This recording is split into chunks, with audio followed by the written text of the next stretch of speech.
They come to us because they like our values, and then they help us kind of strengthen those values. We've seen a huge benefit in the way the EBT can help staff's voices be heard literally at every level. It reminds me of that quote, right? Be curious, not judgmental. And I think that's actually a great quote for any leader. Welcome to Add to Cart, Australia's leading e-commerce podcast that express delivers all you need to know in the fast-moving world of online retail. Every week, Nathan Bush from eSuite and an e-commerce industry expert will share the news, research and insights that you need to know to keep you at the top of your game. And of course, keep your customers adding to cart.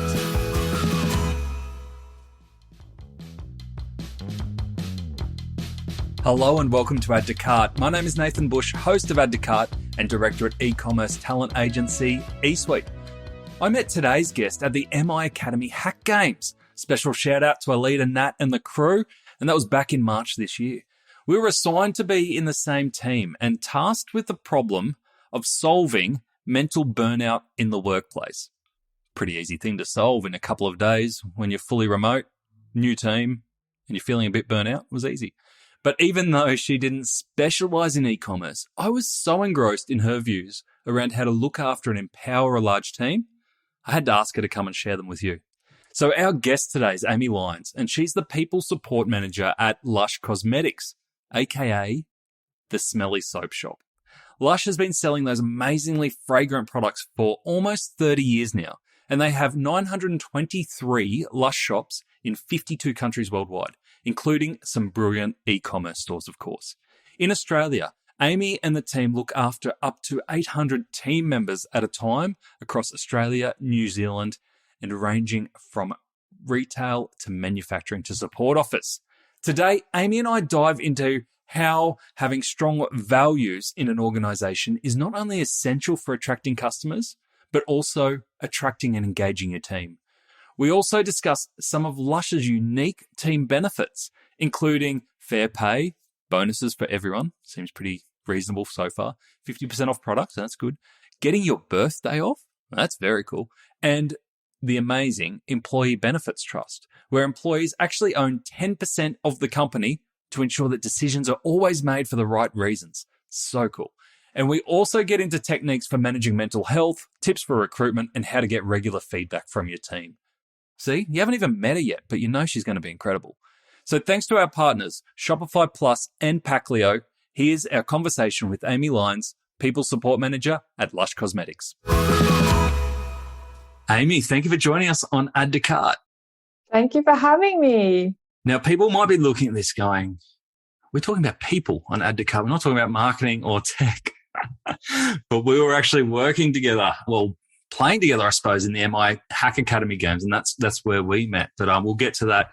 But I suppose nothing sums up 2022 than our journey to get to this podcast where we had to reschedule because of sickness and other things. But that's kind of the way we are at the moment, isn't it? That's right. 2020. Well, I was going to say 2022, but really maybe it's the last 2 years have been the years of adapting and overcoming, you know? Yes, absolutely. So you're the People Support Manager at Lush, and I loved meeting you during the Hack Games, and you were actually our champion who sold our problem to the world, which was fantastic. But for people who may not know what a People Support Manager does, can you share what you do and what a typical day looks like for you? Yeah, definitely. I can. People Support Manager is a bit of an unusual title, I think, but really just think HR manager. So anything when it comes to people and the way we treat our people in the organization, that falls in my team. I quite like People Support as a name in that, you know, I think it better references what we do. Like our whole idea is that we are there to support and enable the people in our business. So we really think of ourselves as a service team, you know. We are there to help each different area of the business achieve their goals. So it's all about listening to them and what they need at the time and then thinking, right, how can we help enable that? So yeah, I basically deal with all aspects of HR really, workplace health and safety. I deal with any kind of general HR. I'm actually learning and communications is in my team as well. Recruitment has been a very big one this year. So yeah, anything in the general HR space is under my remit. And it's interesting, I was thinking about a typical day for me. And I think if there's any people that are listening to your podcast that are HR people or it's part of their role, they will probably agree that there's no such thing as a typical day in HR, because you're the team that's normally dealing with a lot of other people's number one priorities. People tend to call HR when it's something they need it quite quickly, or it's urgent, or it's time sensitive, or it's a safety matter, which always comes to the top of the pile. So I think the only thing I can say is typical about my day is that I'll have to be adaptable. And I have to respond to whatever the priorities that day are. And there's definitely a plan, but it's always a movable feast. And we just see what the day or the week brings. That makes a lot of sense. And obviously, we're here because we love Lush from a retail perspective, and you have a brilliant e-commerce presence.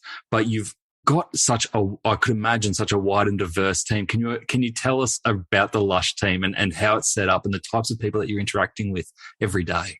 Yeah, you're right. It is a really diverse team. And so we work across Australia and New Zealand, and we work across both retail and manufacturing, because obviously Lush is an Australian manufacturer as well. And we do actually have a small manufacturing facility in New Zealand too. So obviously a seasonal business as well. We can be anywhere from kind of 600 to 800 employees. And the demographics are quite different in the different areas of the business. So our retail business, quite young staff on average. Our average age is quite young in our retail business, and generally quite values driven. Like, we find a lot of people are attracted to it, working with us because they share the values that we have, which is obviously fantastic. And then in our manufacturing business, we have a really diverse range of backgrounds in our manufacturing business. So lots of people coming from lots of different places around the world. And what I guess they have in common is that they generally enjoy Lush, the brand, they generally enjoy the product, but they need quite different things. So in terms of when we're thinking about how we respond to people, we really try and bear in mind, like, what do our retail staff need, and what's the best way of communicating with them? And that might be quite different to what our manufacturing staff need, and how we can best communicate with them. And then our support team as well. That's the people who are based in the office. So what they need, again, is going to be a little different, and the avenues of communication are going to be different. And when you talk about a values-based business, what do you mean by that? Do you know what's interesting? I hear a lot of brands talk about like their EVP and I guess the way they work internally. And I think what's interesting about Lush is that the values we talk about, they're quite well known. Like, we have a lot of external values, I suppose, that people really respond well to and people really know us for. And I remember I started 12 years ago at Lush, so I've been around for a while. And I remember when I started, I was in the shop. I used to work in the shop, and people would often come in and say, "Oh, yeah, you're those guys who do soap, right? Like, that's what we're known for. You're the Smelly soap shop, aren't you?" And then I feel like that message has changed over the years, and now people really know us for things like campaigning, or for the kind of charities that we support, or the causes that we've stood up for, or things like being against animal testing, and all of those kind of values are quite well known now by our customers. And I think definitely something that we hear from our staff, they are very great at telling us, hey, you should campaign on this, or this is an issue that Lush haven't considered, or this is an issue that Lush should take a stand on. So I guess there's quite a good feedback loop there, right? Like, they come to us because they like our values, and then they help us kind of strengthen those values, and they help us think about how we can live those values better, or what kind of things we can campaign on. So it works really well both ways.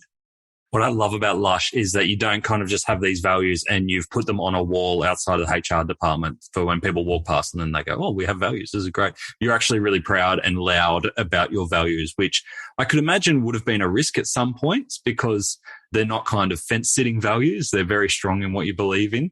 How do you decide what values? You talked about staff feedback. Is there ultimately someone who says, "No, this is what we'll make a stand on and this is what we won't"? So we campaign sometimes locally and sometimes globally. So when there's an issue where it's a real global push for something, then that would be our founders in the UK, and there's a team of people there who work on campaigns. So sometimes that's how we end up getting involved in a campaign. And then sometimes it's going to be a local issue. And I think that's actually really important. There are things that are global issues, but then there are things that are very specific. Like we've campaigned, actually our most recent campaign in Australia was Raise the Age. And it's basically a campaign to do with raising the age of criminal responsibility. So, you know, in Australia, age between 10 and 13, you can be tried as an adult, which seems wild to me. And we know that overrepresented in the groups of people that are getting prosecuted, especially at that young age, are Aboriginal Australians and Torres Strait Islander Australians. So I think that was a really important one for us. It's a very pertinent local issue. That's not something that's the same everywhere around the world, but it was something that we really felt like we could lend our voice to, and we could help amplify the message of, and it really always is not about us coming in and saying, hey, people should do this, but it's about us using our stores and using our digital platforms to really elevate the experts in that area. So Raise the Age Australia was our campaign partner, and it's about how do we kind of give over our shop fronts and give over our website to be able to push their message and their call to action. Yeah. Oh, it's brilliant. I love that stance. And a lot of times you see those publicly and go, well, this is great because it's going to attract like-minded customers and, you know, really strengthen that customer affinity with a brand. But on the other side, I can imagine that from a team perspective, the value that you've gone from being that Smelly soap shop to a brand that has really strong social values helps attract the right people. Do you think it makes recruitment and team building a lot easier by being so out and loud about those values? I definitely think it does. I think people generally know that that's going to be part of the experience of Lush. So I think it helps, you know, some of the time with a lot of companies, I think it's quite difficult when you recruit to get people to really understand who you are as a business, what you do, so that they know when they're applying, is this business the right business for me?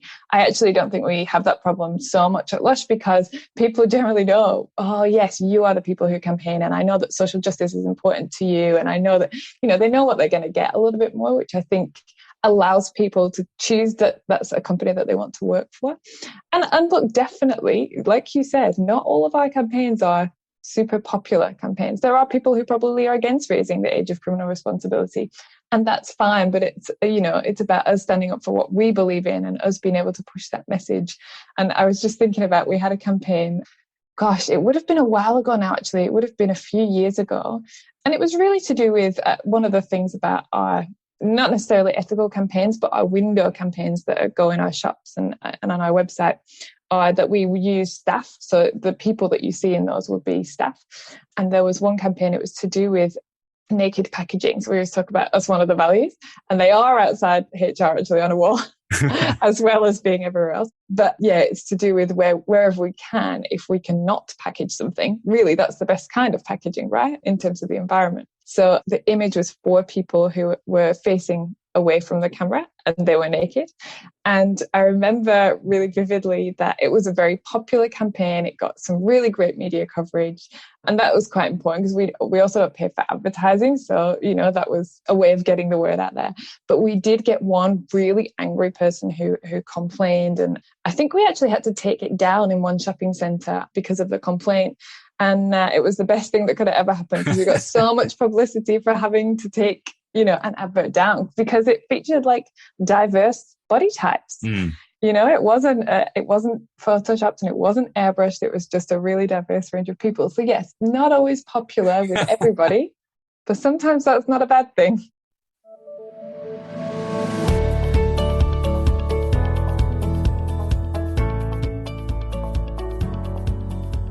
If you're listening to this at your desk, take a moment to assess, am I really comfortable? This was the problem that the team over at Desky was solving with the launch of their ergonomic standing desks and office equipment. But here's the twist. It was actually Desky that weren't comfortable. With launching their business on anything else but Shopify Plus, that is, with the huge work from home spike in 2020, Desky gave themselves 6 months to launch with Shopify Plus. And they did it in 3. They achieved an increase of revenue up to 1,000% and an increased conversion rate of 187%. No word on whether they did all of this standing up the whole time. Very impressive if that's the case. To read more of Desky's story and see other case studies, visit the customer section on shopify.com.au/plus. You mentioned that you don't pay for advertising like that and the ability to generate publicity. It cast my mind back to recently that, am I right in saying that Lush no longer has a social media presence because of the stance that you took against some of the big players there? Yeah, you're right. Yep. So just recognizing, I guess, we know the harmful impacts of social media. Like there's plenty of information out there to say that it's not good for us. So it was a decision that we made and have come off. So there are social accounts. We don't post on Facebook or Instagram, those type of accounts. So yeah, again, like a pretty bold stance. And I don't think there's a lot of companies, especially when the aim of the game is really getting your brand out there and really, using those avenues to try and put yourself in front of more people. I think that was an incredibly bold move. And again, a lot of people praised that stance and a lot of people really felt that was a good thing. And we just have to look at other avenues to reach customers. Yeah.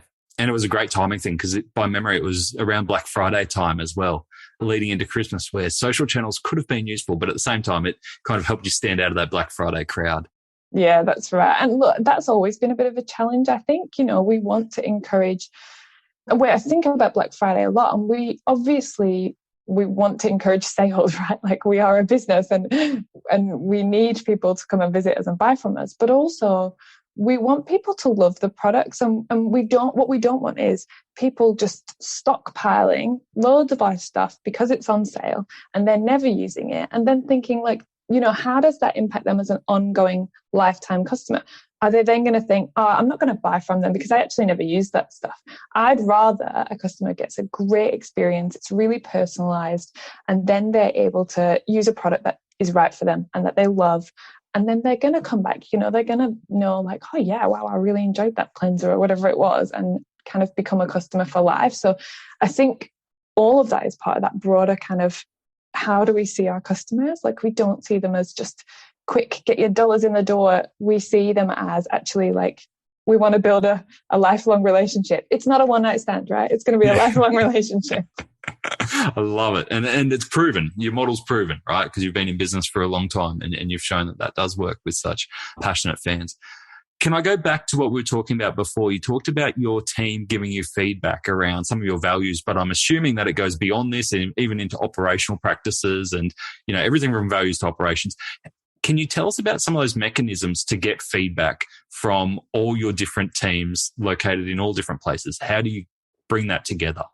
Yeah, such a good question. I think it's such a valuable part of what we do because really you can't get better, right, if you don't have feedback. So I think we use all the normal avenues. There are things like appraisals, but we do one thing that we're still really in the infancy with. We've only done it for a few years, but is really exciting for us is that we do use Peakon, the online engagement tool. That's been great because not only does it allow people to give very anonymized feedback, which I think is quite important to us. I think it helps staff feel like they can be really, really honest about what they're experiencing. So we've used that, but it also gives you quite good insight. So I think Peakon, one of the things I like about it is when you've used it for a certain amount of time and you have a lot more data. So once, you have data of, let's say, Amy doing a survey in year 1 and a survey in year 2, and then maybe Amy leaves the organization in year 3. She's done 2 or 3 sets of surveys. It can start to predict for you like things like how long in someone's tenure is it until they start thinking about looking for another job.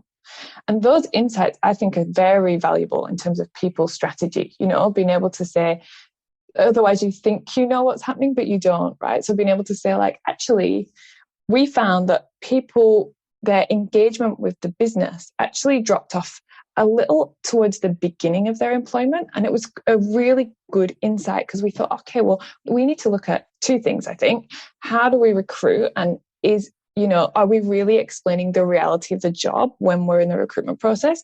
And then on the other side of things, how are we inducting people into the business? Is there an issue there with like their induction's not quite right? And actually, we've done a lot of work on trying to standardize inductions and get people the information they really need in those first couple of weeks. So yeah, then we can see obviously that trend level off and people feel like they know what they're getting before they come in. Then they get it. They're kind of onboarded in a better way. So yeah, online tools like that are really important. And just on the online tools, is it a case that you need to make it structured, that it's kind of that it's a formal thing that you need to do every month, every quarter, every year? Or is it also a voluntary thing where people can put feedback in at any time? We do a yearly survey. I think we'd quite like to move to every 6 months. I think that would give us just a bit more ability to react quicker. But we also, and something we haven't done yet, but we're just starting this year, is to use the same platform to do these, like pulse monitoring, to be able to do just quick surveys of a certain percentage of the workforce. And I like that because it's targeted. So we can ask maybe the same 3 questions at the top, but then the next 2 questions, if we were going for 5 total, the next 2 questions would be perhaps targeted at a very recent initiative. And again, I think it's just about trying, for me, it's about trying to get a bit more immediate feedback, because the yearly surveys are great. They really do give us comprehensive feedback, but it tends to take people quite a while to fill them out. And obviously, if we did it in June, but there was a problem the previous, I don't know, November, I'd like to know about it in November or December, ideally, so that we can do something about it then, rather than have something just kind of fester, And there's something about capturing the emotion and the insights in the moment that the team's going through it, rather than getting the survey in June and going, oh, how was I feeling back in November when it happened to me? Yeah, that's right. You do need that. And I think capturing the emotion is quite important, and we try and do that in a few different ways. I think exit interviews for us are really important, because let's face it, you're never going to get more honest feedback than an exit interview. Somebody's leaving, so they don't really have any need to kind of sugarcoat anything for you. They're going to tell you how they really feel. So that's very valuable feedback. You can really get a good idea of ways to improve from that. But I know for us, one thing that we're trying to focus really heavily on is actually getting in front of people a little bit and getting their feedback that way, because as a HR team, so we're obviously remote from a lot of us, the staff. And even when we're in the office, we have people, our offices are in the same place as our manufacturing facility. So we have our manufacturing staff there on site, but we don't always have a lot of crossover unless we go to meetings together. And I think when it comes to HR, if you've got a separate HR department you've got a whole department of people, I think it can be quite scary contacting a HR person that you've never met, that you don't know, you haven't got a relationship with. And you're probably coming to them with something that's either quite personal or it's quite a big issue for you. So I think we really want to try and make our presence a little more normal, and to be able to open up as many avenues as we can for people delivering feedback. So, going out to our shops and just sitting in on staff meetings and talking about, this is what we do as a team. One thing we're starting this month, actually, that I'm really excited about is we already do town hall meetings in manufacturing where, the senior leaders of the business are there and people can ask lots of questions, and we can present on things if people would like us to present on something. And we're doing that for our retail business as well. So we've just, we did a survey, a lot of surveys. We did a survey asking for feedback on what kind of things would people like to see, and we've got some really great ideas. So then brilliant, let's just do something once a month where people can hop on a Zoom link and we can have a bit of a chat about whatever that particular month's topic is. People can ask whatever questions that they want. I think that kind of feedback is going to be a really important tool going forward, and especially now, especially as we're in a bit of a remote hybrid world, still putting a human face on it. I think that's really important. Yeah, I agree. What kind of issues are you seeing come out that probably aren't specific to the Lush team, but from a retail perspective, what are the biggest challenges that you see keeping a retail team together and happy and focused at the moment? I definitely think the things that we're seeing from talking to other colleagues who work in HR are really similar to what most people are seeing. I think for our retail store staff that are obviously customer facing, we have had a difficult year when it comes to enforcing things like, and I know I've spoken to a lot of retailers that are the same, enforcing the COVID vaccination certificates, that kind of thing. Across the retail industry, there's been an increase in customer aggression and violence. And so we actually work quite closely with the National Retail Association, and we're looking at how can we roll out some more training for our staff on how to deal with that, but also actually how do we address that as a bigger, broader issue, because obviously we can train staff in how to deal with something like that, but we'd like to stop that problem from occurring in the first place. So that's been a really big one for the last year or so. Workplace health and safety for us is kind of always top of the list. So we're always looking at what kind of safety initiatives can we put in place? Are there any new policies that are needed or procedures, or are there injuries in certain areas? And I think we know that we're likely to see increases in psychological injuries over the years ahead. That seems to be a big trend in general. So yeah, we're looking at what kind of things can we put in place for, and that's across the whole business. I think, in manufacturing, obviously we've always got to focus on workplace health and safety and injuries because it's a more manual job. And yeah, in retail the same, but also in our support teams as well. We know that workplace burnout is on the rise. We know that hybrid and remote models can really feed into that. So how are we looking at support teams? How are we supporting them and making sure that they've still got a decent balance as well? So I think wellness and mental health is going to be a big one. I think absolutely. And we talked a lot about this in the hack games as well, didn't we? We did. But how do you, because it's a very different type of illness or injury, or however you want to put it, because it's not like a sudden onset of something. Usually, often it can build up over time. Is there any way from a HR perspective that you feel like retailers can do a better job of getting ahead of the game in kind of being proactive around mental health? Yeah, I think you hit the nail on the head, right? It is about being proactive, because you're right. Psychological injuries and psychological illnesses, they normally take a while to kind of develop, but also once they're there, it takes a very long time for somebody to generally recover from an injury like that. And that recovery is also not linear. So like for that person, it's a really significant impact. So I think proactivity is absolutely the key. And it's interesting because obviously it's what we talked about at Hack Games. I thought it was really interesting to see how many solutions were really trying to address it proactively. It did feel like, well, I think all the teams actually had come up with things that weren't just to do with, okay, that person's not well now, how do we help them? It was to do with, right, how do we create cultures that are going to kind of stop those problems from developing in the first place? And I think we're in a lucky time now in that a lot of organizations have tried a lot of things. So there's quite a lot out there to steal, there's quite a lot of ideas out there that you can take. And for us, I was actually just talking to my team about this the other day, and one of the things we were saying that had really helped us was just having those really quick 15-minute catch-ups in the morning that aren't really, they can be work related, but they're not usually. They're normally just, how was your weekend? And what have you got on today? And it's just replacing those kind of conversations that you would have otherwise had when you're in an office together or in a kind of shared space. So we've really tried to, replace those little moments. But I think it's also a time for leaders to really step up, because you have to be able to observe your people and you have to know them well enough to know, like, oh, I don't know if Nathan's okay. Like, I noticed that he was sending a lot of emails quite late last night. Maybe he's having trouble switching off. And I think, having those conversations, which can be a bit tricky, but also modeling that behavior yourself. Like, I'm sure you're the same. Sometimes it's easy to say all that stuff and then still be the one who's doing late night emails, right? So I think it's about modeling that kind of behavior as a leader, because people are going to look at you and think, well, if Nathan's up doing his emails, then I better be up doing my emails too, because that's what he's expecting from me. So I was chatting to the team about, I have Calm, the Calm app. My mum got me onto it, actually. She really loves it. So I have that app, and I use it a lot for work music. They've got like a good little music section, and I like to work with just a bit of background noise but not talking.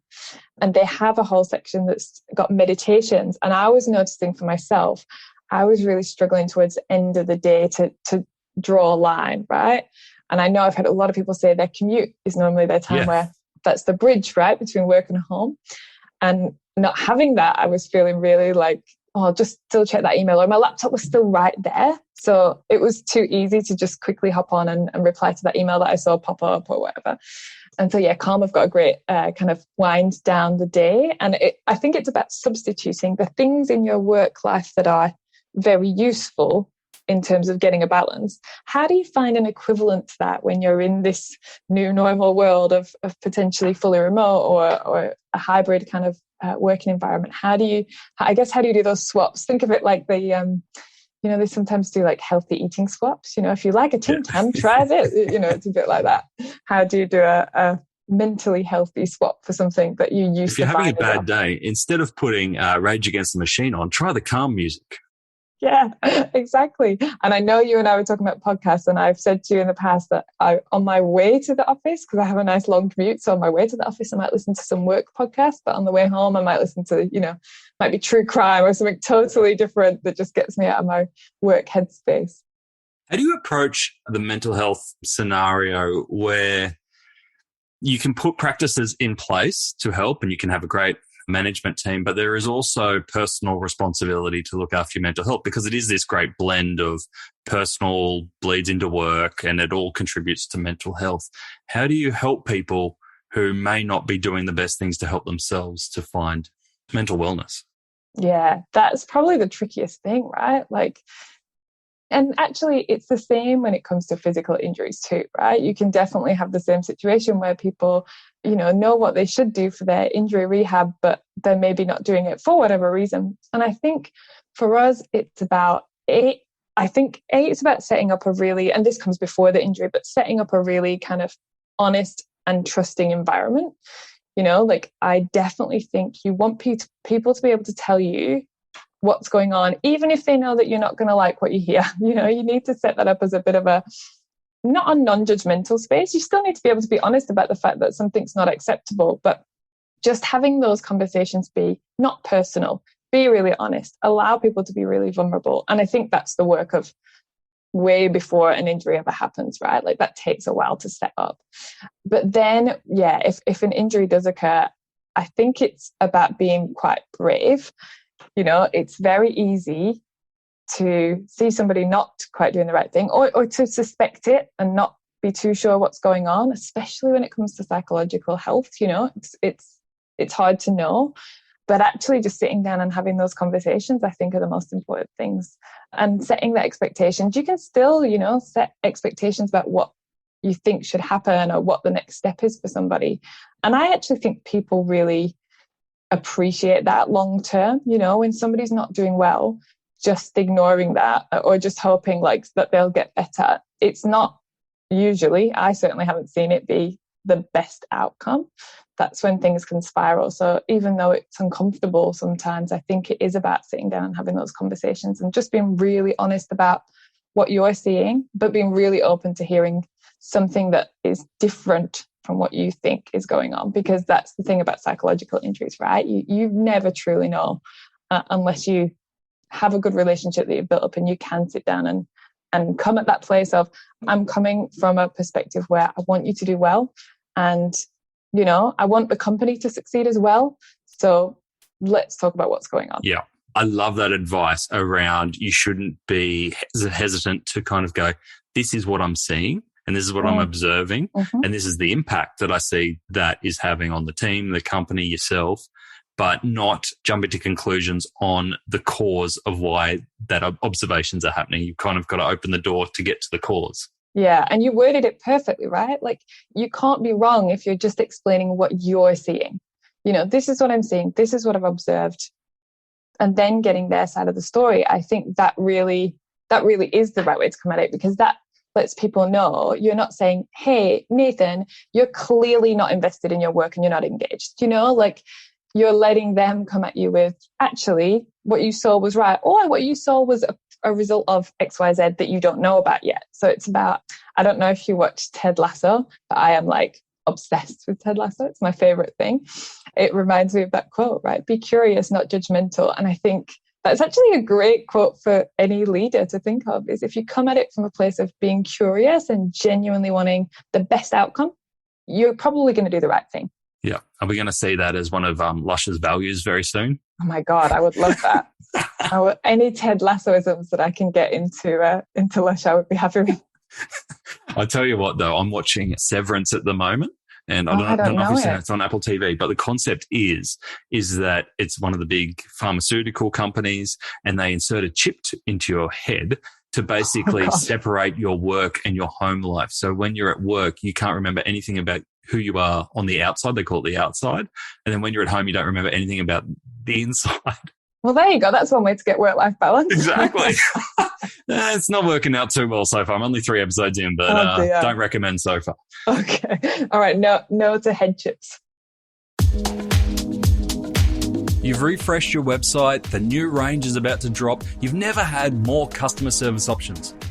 Hey, but take a look over there at that boring pile of packaging boxes. Ugh, ugly. Time to give that some love.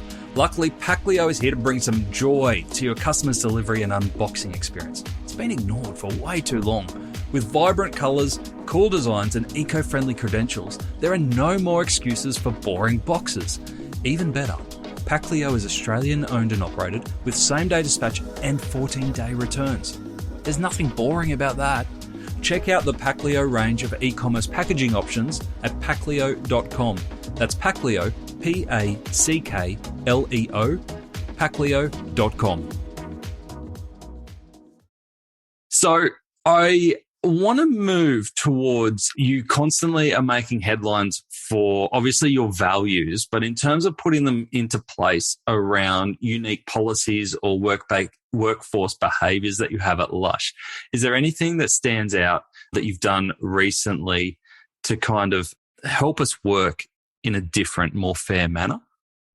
Good question. Yes. There's a few benefits and perks that we've had for a long time that are, I guess, a bit more, not so much focused on the way we work, but the things that you get. 50% discount, that's pretty good. Yeah. A lot of us make use of that. Things like, I love, if you would normally be working and it's your birthday, then you get the day off. Oh, that's cool. Stuff like that is lovely, right? Paid birthday leave. Although my birthday fell on, I think, a Saturday or a Sunday last year. I think it's next year that I've got my birthday day off, so I'll be looking forward to that. Wouldn't want to be born on a leap year. Yeah, we have a mechanism in place for leap year babies because that's a bit harsh on them, isn't it? They can pick an alternative birthday. Nice. Yeah.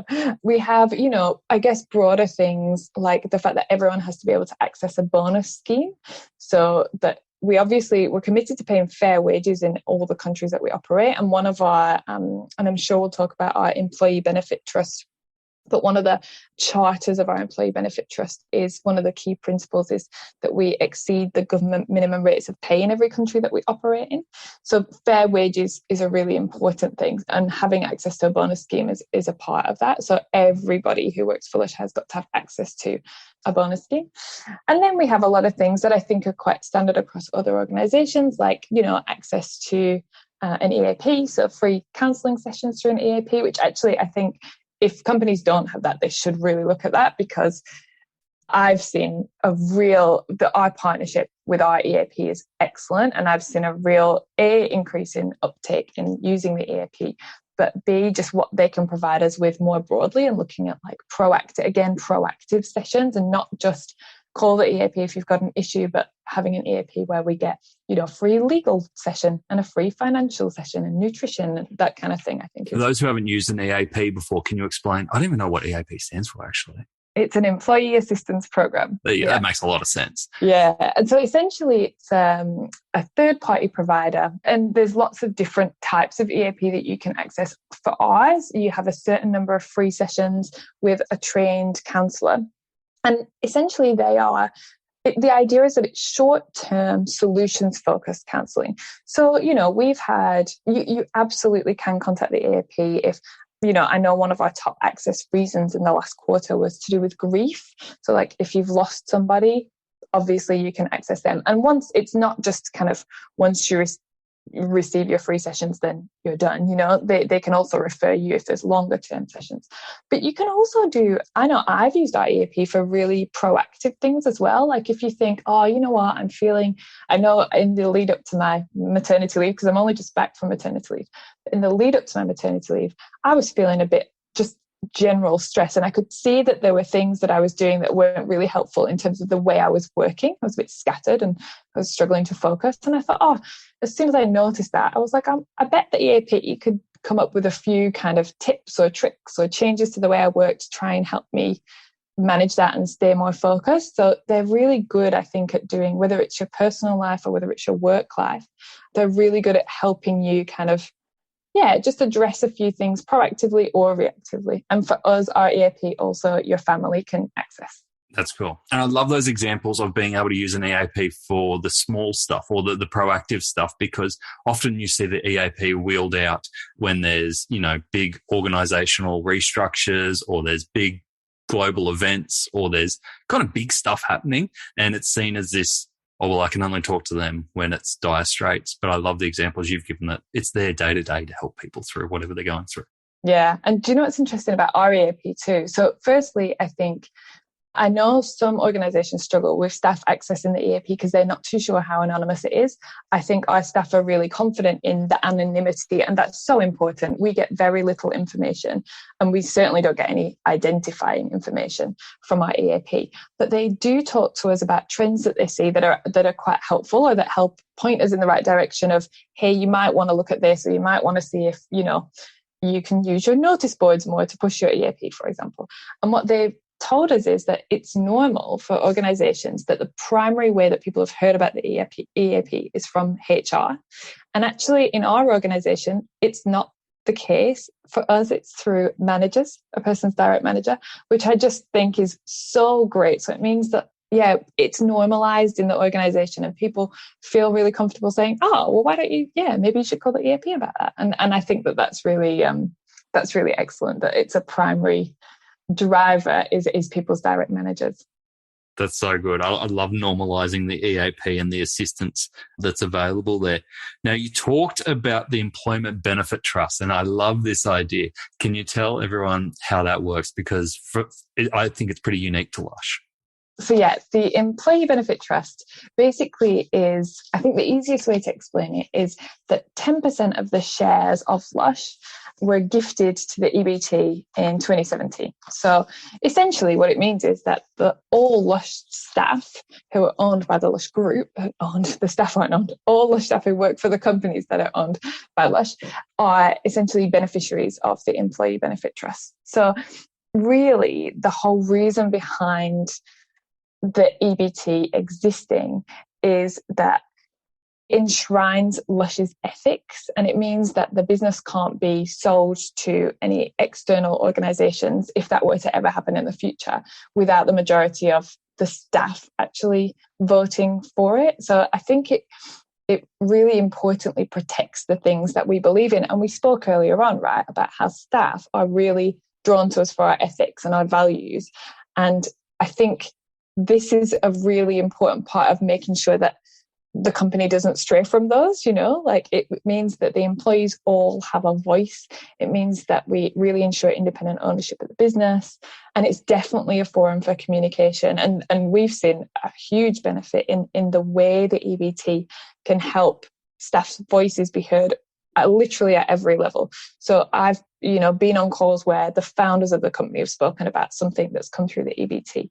So I think it's a really important communication avenue for staff, and it's very representative. So if you can imagine, every shop and every manufacturing room has a rep, an EBT rep. So they vote for, and you can opt out of being eligible for being an EBT rep, but for everyone eligible, your teammates will vote, and then that one person represents that room or that store. And then at the next level, we have kind of all the EBT reps, one person is voted for us, a manufacturing rep and a retail rep and a support team rep. So you've got all of your business units being represented.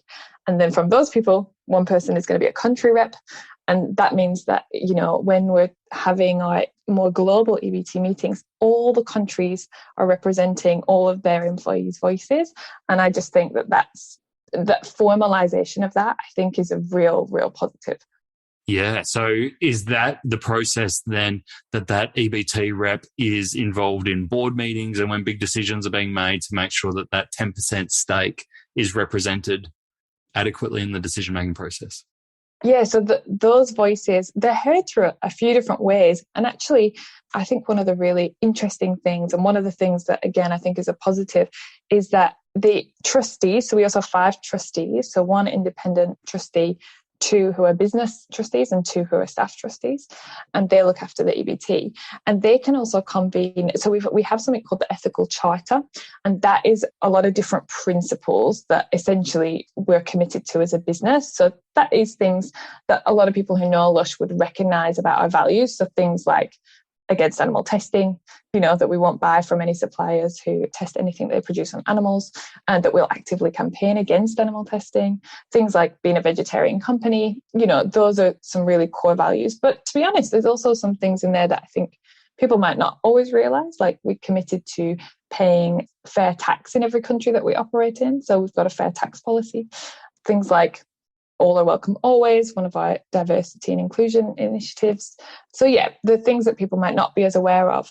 But with all those principles, the EBT can basically convene a committee if it feels like any of the Lush businesses have kind of breached any of those principles. And then there's like an internal committee hearing. So not only does it have these principles, and that's easy to do in a way, right? Have principles and say, right, we stand for these, and tell us if you think, we could do better.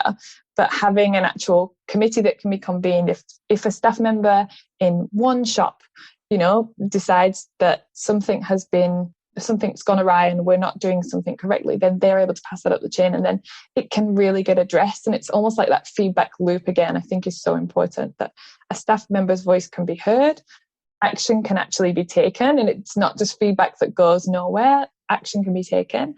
And then one of the things that we're really focused on this year is like communicating that action back, so that then more people want to give feedback, right? More people want to use that EBT because they can say, oh, if I do that, it's going to work.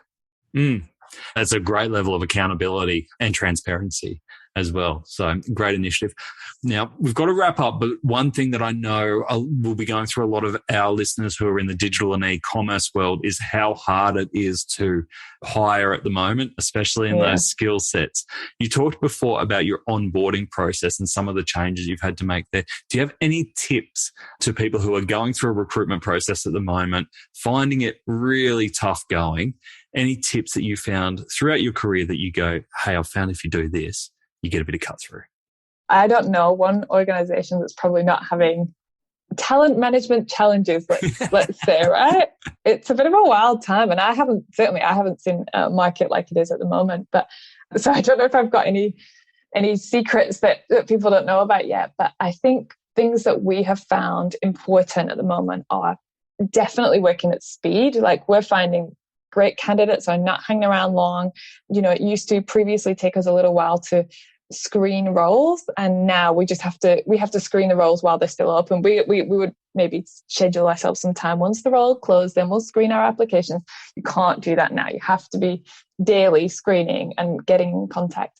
I think long term, when it comes to recruitment processes, we're definitely conscious of how we build those relationships, probably especially with candidates that aren't successful, because A, they're still customers, and B, you never know, they're just maybe not the right person for that role. But we have absolutely had people who've applied for other roles with us in the past and then have come back maybe a year later, applied for a slightly different role, and have been really successful. So I think your process basically not being off-putting is really important, and getting back to everybody is really important. Now, we've got a recruitment platform that helps us do that, but I think just keeping that communication has been pretty vital. And then, to be honest, we're looking at, like, why not change the way you do things? If you're finding that maybe you're not getting the skill set that you need, or if you find that you're not getting enough applications, well, why not try something different? So for us in manufacturing, last year was very tough because we obviously have a big seasonal peak to manufacture our Christmas products, and not having the borders open was just a huge challenge. And so one of the things that we've been looking at a lot this year, but things like, can you change your process? Does it have to be, is a group interview going to work for you? Or does it have to be very long? Could it be a 10-minute conversation? And then you decide that you're going to give that person a trial, or I think, and that works across any role, right? Does it have to be the same process? Can it be something different? And I definitely think that we've had, in terms of our support roles, so our head office based roles, I think it's not about settling, for sure. I don't think you should make a hire out of desperation. I think, it's important to come up with a sustainable system to cover the roles that you're recruiting for while you're recruiting, so that you aren't panic hiring, because that's just going to make things worse, cost you more money, cost you more time. But we've been really focused on having conversations with our hiring managers to talk about, what do you really, really need? Because there's no such thing as a perfect person, but a lot of the time people expect a perfect candidate. So how do we talk about and having that conversation before we even put an ad up? What are your essential things that you need? What are your just quite nice to have things? And I guess really questioning some of the things that people think they need. Like, do you really need somebody to have 5 years experience in the thing that you're hiring for? Maybe they've learned it all in one, especially in the last 2 years. I feel like that is 10 years worth of experience for anyone, isn't it? Exactly. The last 2 years, you've learned a lot. So yeah, just questioning that and thinking, well, what qualities have you had in the past in that role that have been really important, and what qualities haven't? And what could you actually just train on? What is a skill set that you could just train on? Because it's really more about the behavior and the will than anything else, I think, at the moment. Some great tips in there. I love the one at the end around what do you really need? We ask in our briefing sessions, tell us the 3 non-negotiables that you won't let go of. And I don't want to hear about the rest, but what are the 3 non-negotiables? And we can get into the rest later, but right now, because you're not going to find your perfect person, unicorns don't exist, and don't come with this pre-defined image of, hey, I want Bob Smith or Jane Doe because I want someone like that because I heard them on a podcast or I saw them over here and that would be perfect for us, because then you're cognitively skewed towards if that person doesn't look or sound or act like this person, even though they could have all the attributes that you want. 100%. Yeah. It's about, well, what is it about Bob Smith that you liked? What qualities do you need? Yeah, I really agree. And it's about managing expectations. You're right that we're not unicorns. A perfect person doesn't exist, but you can get a candidate that will be great. You might just have to do a bit of training, or they might not have XY skill set, but somebody else in your organization has that anyway. So it's okay. Or they might bring something totally different that you weren't looking for, but is 100% better than what you were looking for if you're open to it. I agree. And you know what? I think a lot of what good HR practitioners can help you do is kind of challenge some of the thoughts that maybe I hear a lot of things like, oh, they're just too experienced for this role. You know, that always is, we hear that a lot. We know that ageism is a real bias as well in Australia, especially. It's one of the highest reported discrimination claims is to do with ageism. So I think when I hear something like that, it's a great opportunity to just challenge that thought process and say, well, actually what we know from statistics is that people who are generally considered overqualified are probably going to make you a lot more efficient. They're not less likely to leave, because that's what people are worried about, right? Like, they'll get bored of this job because they're too experienced. We don't know why they've chosen to go for a more junior role. So that, you know, we can't guess what their intentions are. And actually, we know they're more likely to job craft. So they're probably going to bring extra skills that you need that you don't know about yet. So yeah, it's nice to be able to kind of just challenge those thought processes a little. Yeah, absolutely. And the other tip that I would say that you've been doing this whole time is to really tell the story of a brand and the people within your brands, because people work for people work for values. And I think if you're a retailer who puts a lot of effort into getting out and telling why you exist and showcasing some of your people and the energy and the passion, that attracts people with similar energy and passion as well. So thank you for coming on today, Amy. Really loved our conversation and everything you've shared about what you're doing at Lush. Thank you for having me. Look, if nothing else, take this episode as your permission to go and watch a few episodes of Ted Lasso. As research, of course. Amy said so. Here are my top 3 takeaways from our conversation with Amy Lyons, People Support Manager at Lush Cosmetics. Number 1, structured team listening tools. You can't rely on gut feel for whether your team is happy, especially when they're remote and all over the country. You've got to create systems which allow for regular and anonymised feedback. Amy talked about how Lush uses Workday's Peakon tool to gather annual feedback, and even she admits that that's not enough. I love the idea of pulse check surveys, which are short surveys to gauge a team's mood. Think those little emoji buttons as you come out of airports. You can always dive in deeper, but those regular check-ins allow you to get involved at the right time and then go deeper if you need to. Number 2, proactive mental health. I loved Amy's recommendations for how to approach mental health challenges with your team. Rather than coming out and saying, I think you're distracted, or I don't think your head's in it, open with your observations in terms of behaviours and changes that you're seeing and talk about their impact. That then opens the door to them to discuss the causes behind the behaviour. Don't assume you know what's caused the change, and be open to having an open, honest conversation that might be needed. Number 3, brave and bold values. I'm not a Lush customer. It's just not my style. But I do love their approach to retail, especially their unapologetic conviction to their values, even if they're not embraced by all. They're not backwards about creating the world that they want to be a part of. And by doing so, they attract customers and team that want to be part of the world that they are working towards. And that's invaluable. To get the highlights of today's episode, head on over to addtocart.com.au and sign up for our free newsletter. Each Tuesday, we will send Monday's episode summary, links, and discount codes for you to go next level on. And if you're looking to explore your next e-commerce opportunity, come and visit us at eSuite. We're a dedicated e-commerce talent agency connecting the best e-commerce talent with the fastest growing brands in Australia. Head on over to eSuiteTalent.com.au where you can download the free e-commerce salary guide and sign up to our weekly e-commerce job emails. Thanks for listening, and until next time, keep those customers adding to cart.